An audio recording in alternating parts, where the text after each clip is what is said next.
Hello student, welcome to free cam academy. कैसे हैं आप लोग? आई होप बहुत अच्छे होंगे आप लोग। तो बेटा चलो आज हम लोग पढ़ते हैं क्या, फैराडे का लॉ पढ़ने वाले हैं। सर फैराडे का लॉ तो सर फिजिक्स में है सर यहाँ केमिस्ट्री में कहाँ आ गया? तो भाई फर्स्टली सबसे पहले बेटा क्या कहते हैं, फैराडे जी ने ड्यूरिंग इलेक्ट्रोलिसिस बेटा क्या कहते हैं, विद्युत अपघटन के दौरान इलेक्ट्रोलिटिक सेल में जो होता था प्रोडक्ट बेटा वो मास जो है इलेक्ट्रोड पर जो मास होता है बेटा कितना निक्षेपित हो रहा है, कितना मुक्त हो रहा है वहां से, यानी कितना लिबरेट मास हो रहा है या कितना सर आपका क्या कहते हैं डिपॉजिट हो रहा है इलेक्ट्रोड पे मास ड्यूरिंग इलेक्ट्रोलिसिस। उसका एक्सप्लेनेशन किसके द्वारा किया गया सर? फैराडे के द्वारा किया गया। तो फैराडे ने सर दो नियम बनाए थे अपने। तो फैराडे का फर्स्ट नियम, तो हेडिंग डालो बेटा, क्या कहते हैं? Faraday first law, Faraday first law of electrolysis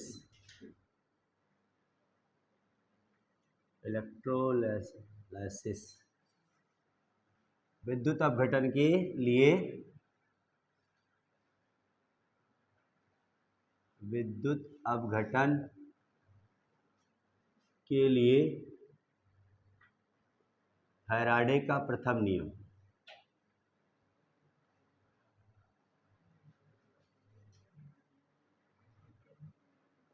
कल बेटा आप लोग देखे थे इलेक्ट्रोलिसिस के दौरान कि किस तरीके से सर कोई मेटल को किस तरीके से एक्सट्रैक्ट किया जाता है, कैसे किसी मेटल को, इम्प्योर मेटल को प्योर बनाया जाता है, यानी बेटा प्योरिफिकेशन ऑफ मेटल, धातु का शोधन कैसे करते हैं, इलेक्ट्रोप्लेटिंग कैसे करते थे। तो ये सारी चीज देखे थे हम लोग। लेकिन सर वो कितना मात्रा इलेक्ट्रोप्लेटिंग होगा, कितना विद्युत लेपन होगा, सर कितना हमारा प्योर मेटल निकल पाएगा इम्प्योर से, वो सारी चीज कितना, हाउ मेनी, उसका अमाउंट वो कौन बताता है सर?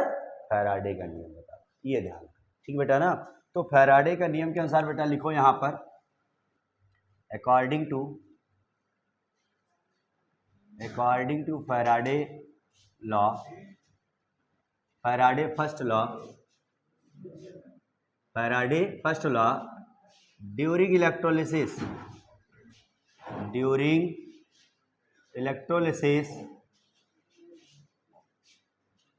मास लिबरेटेड और, लिख लो बेटा यहाँ पे, लिबरेटेड और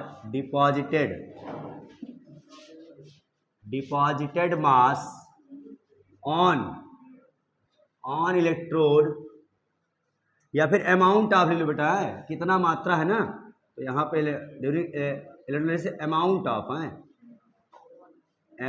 ऑफ लिबरेटेड और deposited mass on electrode is directly proportional to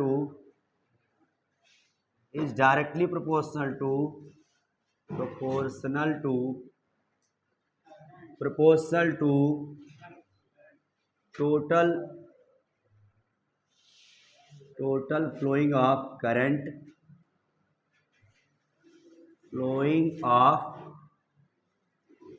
बेटा, या फिर टोटल चार्ज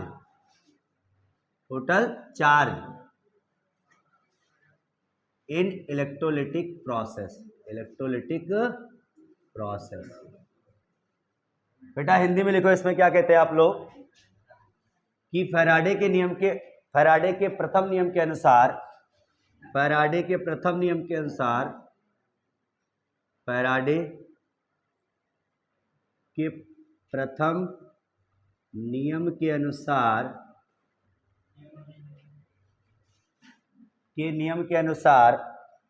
विद्युत अपघटन के दौरान, देखो बेटा, विद्युत अपघटन के दौरान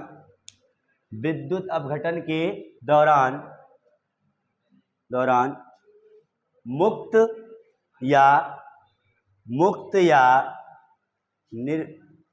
या निक्षेपित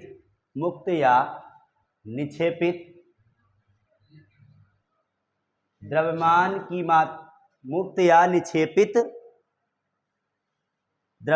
की मात्रा किसी इलेक्ट्रोड पर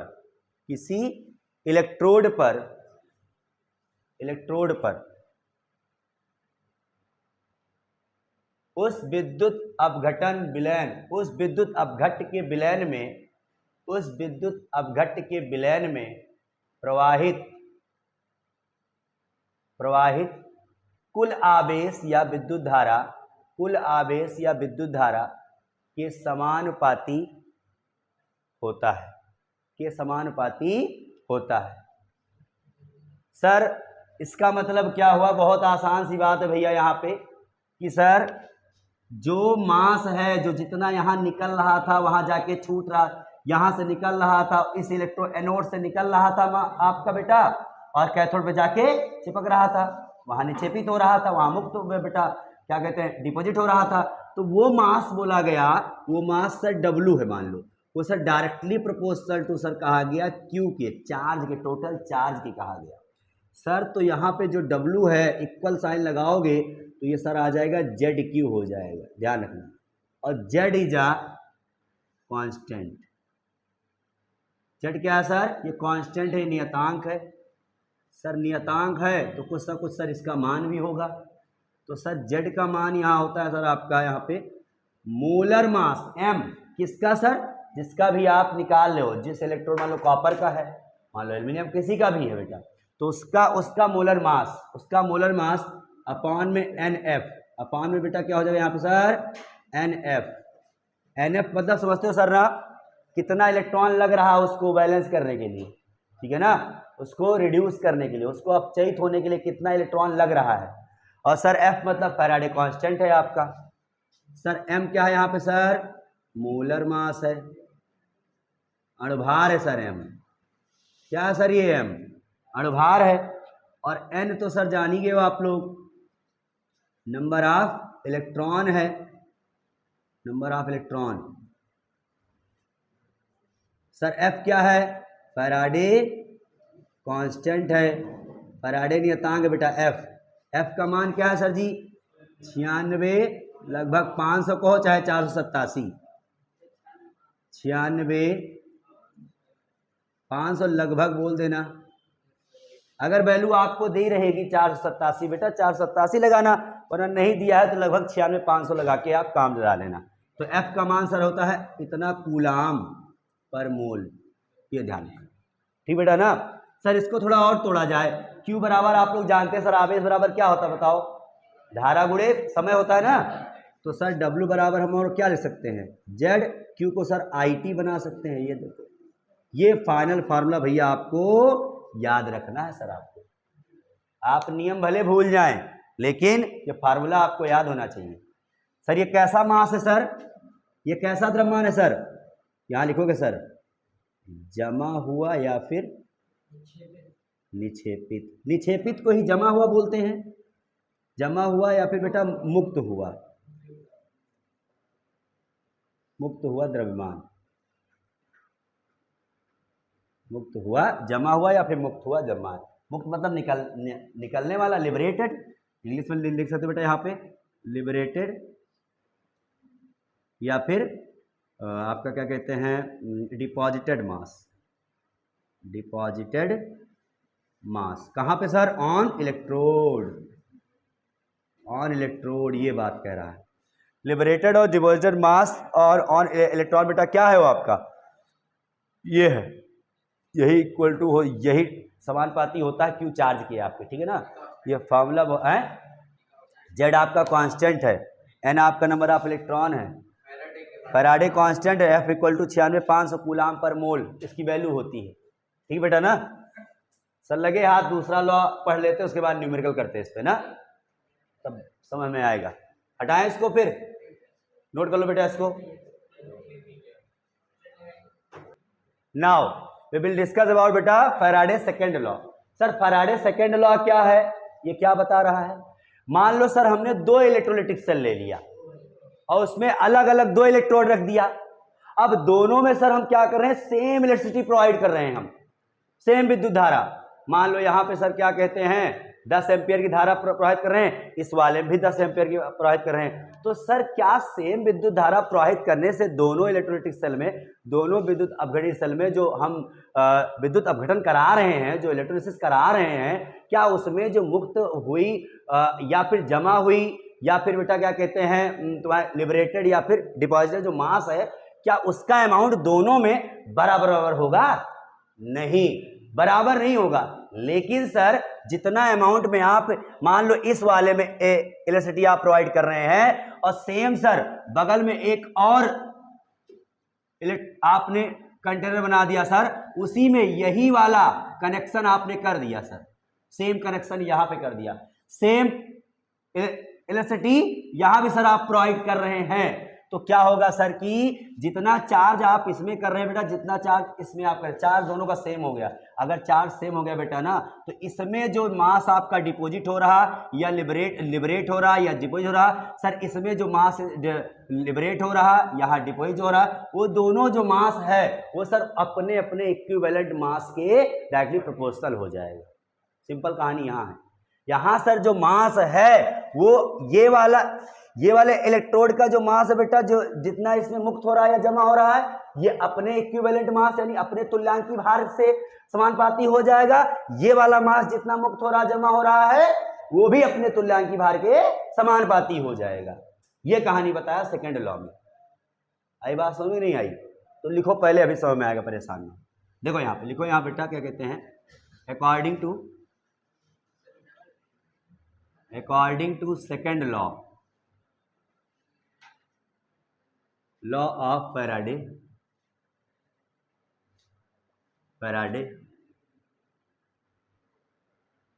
during electrolysis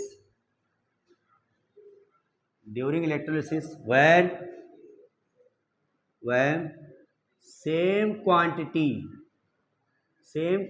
of electricity is providing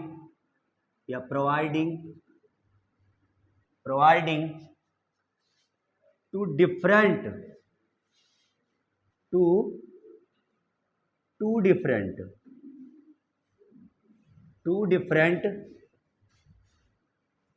electrolytic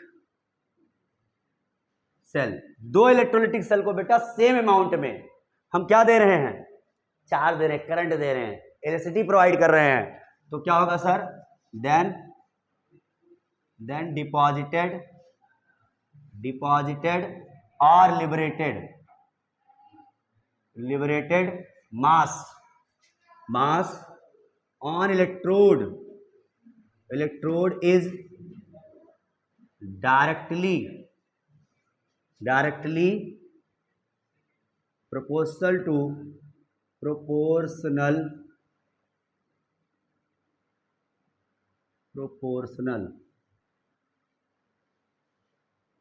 to its chemical equivalent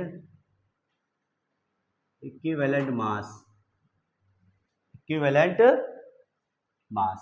ये ध्यान रखना सर, हिंदी में लिखो इसको बेटा, लिखो विद्युत अपघटन के दौरान जब समान मात्रा में विद्युत धारा किन्हीं दो अलग अलग विद्युत अपघटनी सेल को प्रवाहित किया जाता है, तो किन्हीं दो अलग अलग विद्युत अपघटनी सेल को प्रवाहित किया जाता है तो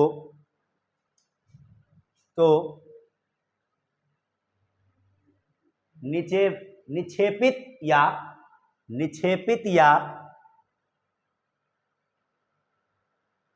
या मुक्त द्रव्यमान,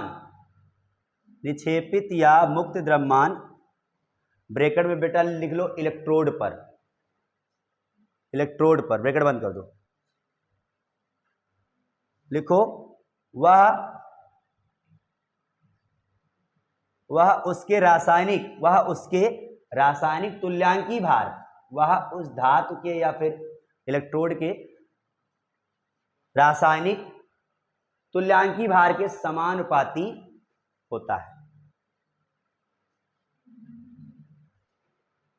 वह उस धातु या इलेक्ट्रोड के रासायनिक तुल्यांकी भार के समानुपाती होता। मतलब सर देखो बेटा बहुत सिंपल है, ध्यान दो यहाँ पे, जब यहाँ विद्युत धारा सेम प्रोवाइड करी जा रही है, तब किस पे डिपेंड करेगा? मास, डिपॉजिट मास और लिबरेट मास, मुक्त ऊर्जा या फिर निकली हुई ऊर्जा, जमा हुई या फिर मुक्त हुई ऊर्जा, जो आपकी मास बेटा द्रव्यमान जो है वो किस पे डिपेंड करेगा? ठीक है बेटा, किस पे होगा वो? देखो बेटा यहाँ पे sir W1 directly proportional to E1 sir, तो W1 बराबर KE1 कह दो आप, एक इक्वेशन बेटा हो गया। Sir W2 directly proportional to E2 sir, तो W2 बराबर क्या हो जाएगा सर जी? यहाँ पे KE2 हो जाएगा, इक्वेशन 2 सर। अब इक्वेशन फर्स्ट सेकंड को कर दो डिवाइड आप, equation first divide by equation second, तो सर वी गेट क्या मिलेगा हम लोग को सर जी? W1 अपान में W2 इक्वल टू KE1 अपान में KE2, दोनों सेम है भैया, कांस्टेंट आपके, तो W1 अपान में W2 इक्वल टू E1 अपान में E2। ये है भैया मेन इक्वेशन, ध्यान रखना, ये फैराडे का सेकंड लॉ ये है, W upon W2 equal to E1 upon E2। Note करो इसको।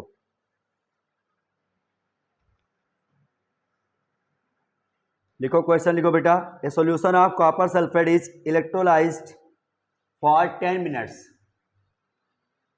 ए solution of copper sulphate is electrolysed for 10 minutes with a current of 1.5 ampere, with a current of 1.5 ampere. What is the mass of current of 1.5 ampere? 1.5 ampere. What is the mass of copper deposited at cathode? Copper deposited at cathode, चाहे deposit हो चाहे liberate हो बेटा, formula एक ही लगाना। बताओ deposit और मास बेटा, देखो यहाँ पे क्या क्या दिया आपको? सर करंट दिया है, टाइम दिया है, कौन सा फॉर्म लगाओगे आप? W इक्वल टू ZIT, उसी से लगाओ सब लोग। और बेटा क्या कहते हैं, हिंदी वाले लिखो क्या कहते हैं? कॉपर सल्फेट के एक विलयन को 10 मिनट तक, कॉपर सल्फेट के एक विलयन को, कॉपर सल्फेट का मोलर मास, कॉपर का बोलो ना, कॉपर का मोलर मास होगा भैया 63, कॉपर का मोलर मास बेटा 63 होगा। तो लिखो कॉपर सल्फेट के एक विलयन को 10 मिनट तक, 10 मिनट तक एक 1.5 एम्पियर की विद्युत धारा से, एम्पियर की विद्युत धारा से अपघटित किया जाता है, विद्युत अपघटित किया जाता है, विद्युत अपघटन या अपघटित किया जाता है। तो कैथोड पर कुल निक्षेपित द्रव्यमान बताओ, कॉपर का द्रव्यमान बताना बेटा आपको। तो कैथोड पर निक्षेपित कुल कॉपर का द्रव्यमान बताओ, कॉपर Cu लिख दो, कॉपर का द्रव्यमान बताओ। Cu का मोलर मास लिख लो बेटा, क्या कहते हैं? 63 है। लगाओ क्वेश्चन, फार्मूला भी हम बता दिए आपको, W इक्वल टू ZIT से लगेगा।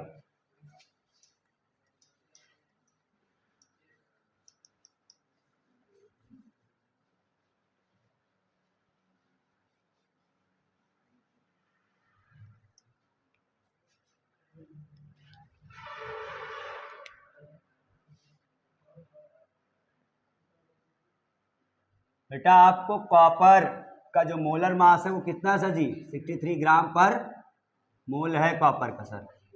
कॉपर सर क्या कहते हैं आपका, जो करंट है, करंट आपका I 1.5 एम्पियर है सर जी, और टाइम जो है सर आपका वो कितना है? 10 मिनट है। ध्यान रहे बेटा, मिनट को सेकंड में तुरंत बदल लेना आप,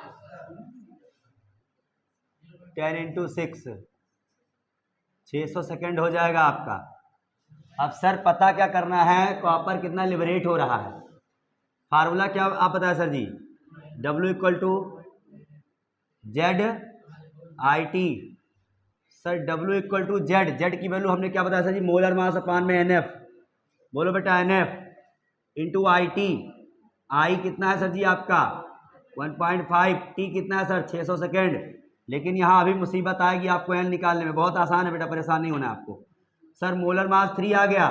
सर N की वैल्यू यहाँ पहले निकालो बेटा, देखो ध्यान से, सर कॉपर सल्फेट है सर ना, तो कॉपर सल्फेट सर विलयन में किस रूप में होगा बताओ भैया?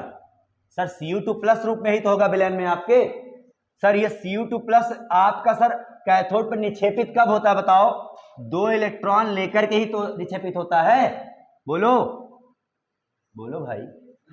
सर तो क्या हो जाएगा? कॉपर हो गया। लो तो N की वैल्यू क्या आ गई बताओ भैया? अरे 2 इलेक्ट्रॉन आया, 2 मोल इलेक्ट्रॉन आया नहीं आया?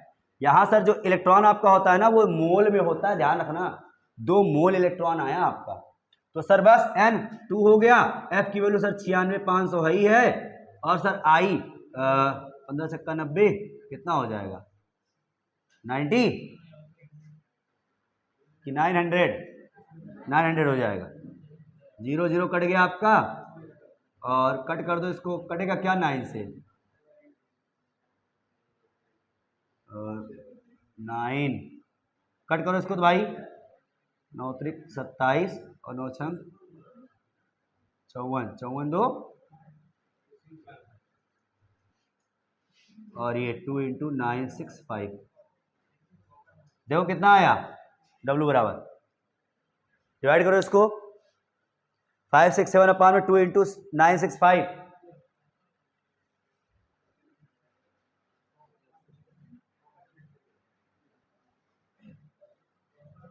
करो बेटा।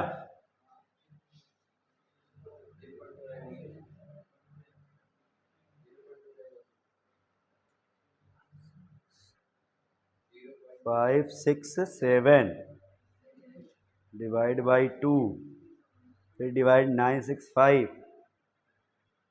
बेटा 0.29 ग्राम कर सकते हैं आप। हाँ 89 ग्राम, ये आंसर आपका हो जाएगा 298 ग्राम लगभग, लगभग मान सकते हैं आप 0.3 ग्राम। ठीक है, यही आपका आंसर हो गया। नोट करो इसको।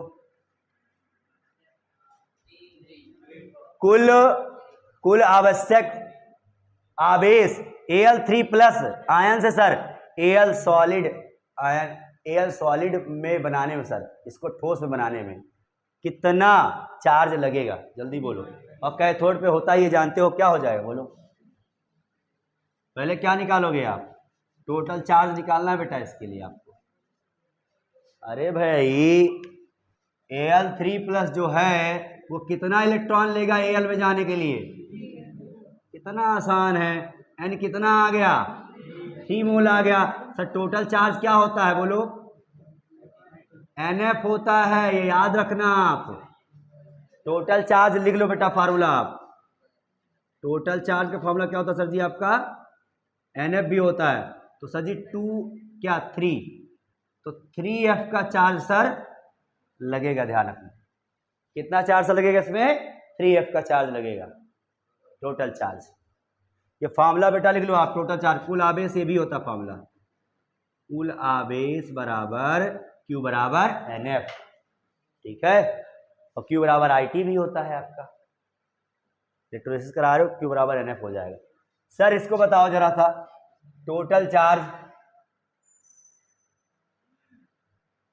MnO4- से Mn2+ में बेटा वो कन्वर्ट करना है। सर Q बताओ हमको, कितना चार्ज लगेगा सर?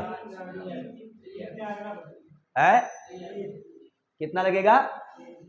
3F लगेगा। आओ भाई कैसे? सबसे पहले देखो बेटा यहाँ पे MnO4- से Mn2+ में जाने के लिए सर पहले देखा करो यहाँ पे Mn की ऑक्सीडेशन स्टेज क्या है? Mn की ऑक्सीडेशन स्टेट क्या है बेटा? सर Mn2+, सर यहाँ +7 स्टेज में है ये, और +7 से सर कितना गया बताओ? +2, मतलब सर 5 इलेक्ट्रॉन चाहिए ना। बोलो 5 इलेक्ट्रॉन की जरूरत है बेटा यहाँ पे। तो सर यहाँ N कितना आ गया? 5। तो चार्ज कितना होगा? NF। NF मतलब 5F आ गया चार्ज। कभी कभी बेटा ना मेटल का ऑक्सीडेशन नंबर देखना होता है। ऑक्सीकरण संख्या 11 में एक चैप्टर था आपका रेडॉक्स रिएक्शन, उसी में ऑक्सीकरण संख्या निकालना होता था।